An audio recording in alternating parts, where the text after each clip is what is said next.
হাঁ করে যদি তুমি দেখো সাদা, জানবে একদিন চেটেছিল কোনো দাদা।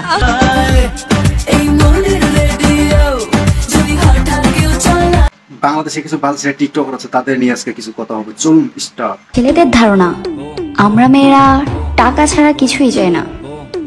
আরে ভাই জানোই যখন তো কামাও না। নিজেরা চুল কাটা টাইম পাই না, আর সস্তা গেদিকের জন্য বলছো টাকা কামাও। ভাবছো মেয়ে পটানোর জন্য টাকা কামাবে, সেটা ভুল ভাবছো। টাকা কামাতে হলে নিজের জন্য কামাও, অন্যদের জন্য নয়। এরা টাকা উড়াতে জানে কিন্তু দিতে জানে। আরে বাঁচবেই বান কয়দিন, এনজয় করে দাও না। তাই বলো তো, ওইসব করার সময় ছেলে না মেয়ে কে বেশি আনন্দ? ম্যাডামের হাতের ভঙ্গি বা দেখে মনে হচ্ছে বড় অভিজ্ঞতা পেলিয়ার। চলুন ম্যাডামের কাছ থেকে অভিজ্ঞতা জেনে নেওয়া যাক। তুই মেয়ে? আচ্ছা। কেন যখন কাঠি দিয়ে কান খোঁচাও আরামটা কোথায় লাগে, কানে না কাঠিতে?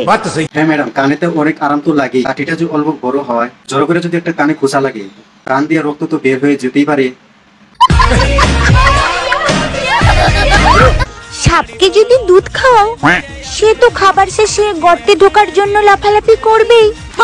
আমার মনে হয় ম্যাডাম জল ঢুকে সাপ ঢুকেছে, একটু এই জন্য বেশি কথা বলে। সাপটা যদি সত্যি হতো না, ম্যাডামের গর্তে চলে যেত।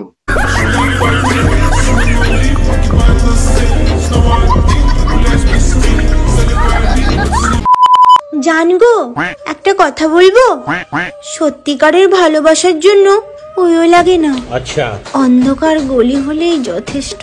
হ্যাঁ একদম, অন্ধকার গলি থেকে পাড়া ছেলেরা উলঙ্গ হিসাবে তোমায় দেখবে, সেদিন তোমাকে এমন রাম ধোলাই দেবে, সেদিন তুমি বুঝবে অন্ধকার গলি কাকে কয়। পড়তে বসার কথা ভাবলে মাথা ব্যথা হয়ে যায়, আর তোমার কথা ভাবলে হাত ব্যথা হয়ে যায়। আমরা সকালবেলা প্রতিদিন যে ব্যায়াম করে থাকি, তেমনি ম্যাডাম সকালবেলা হাতের কাজটা একটু বেশি করতো। লেখাপড়াটা ঠিকঠাক করতে পারিনি, তেমনি ভাষাটা একটু বেশি বলতো।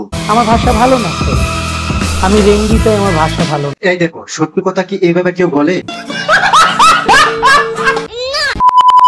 हेलो एवरीवन, आज मेरे पास है एक बहुत ही प्रिटी सा कस्टमाइज्ड गोल्ड प्लेटेड नेकलेस। এই গাইস, প্রথমে কি তোমরা বলো, তোমরা কি এই নেকলেসটা দেখছিলে? আমি জানি তুমি এই নেকলেসটা দেখছিলে, কিন্তু দেখছিলে তো কোনটা, সেটা আমি আপনাকে দেখাচ্ছি, যাতে তোমরা ম্যাডামকে দেখতে পারো। এই জন্য ক্যামেরা ম্যাডাম আগে পিছে করে দিচ্ছে। ভিডিওটা কিরকম লাগছে, আশা করি অনেক ভালো লাগছে। কোন পার্টটা ভালো লাগছে অবশ্যই কমেন্ট করে জানিয়ে দিও। চ্যানেলটাকে সাবস্ক্রাইব করে পাশে থাকো।